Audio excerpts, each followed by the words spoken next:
there was that build where it went from, I mean, it went from being like not known at all to people. It really was a home, like a grassroots build in a way in Los Angeles. That's how it started, you know, and it built and it built and it built. And next thing you know, I mean, next thing you know, people are coming to, it's showing in Phoenix, and people from LA came to watch it in Phoenix, you know.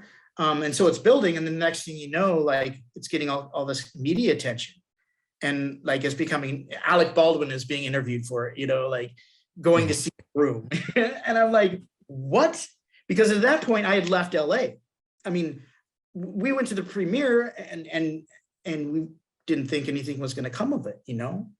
And so a lot of things were going on in my life at the time, and I decided to come back to Arizona. And then all this, it started happening. Actually, this was really crazy because I came back in 2004, early 2004, I drove back, and I get a call from Scott Holmes, who plays Mike, the underwear guy. You know, we can continue to stay in touch. But I left LA in 2004, and I get a call from him driving just as I drive past Palm Springs towards the Arizona border. And he's like, Phil, they're cheering your name when you come on screen. And I was like, are you kidding me?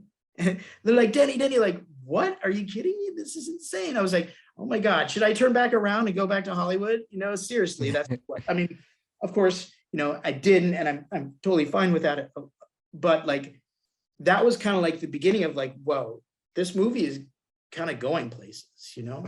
And then I get calls from NPR and media organizations asking if I want to be interviewed for the thing. And I was in a real weird state of mind then, because it was being known as the worst movie, you know, kind of the best, worst movie ever. And I was like, I didn't even know if I wanted to be associated with that, you know?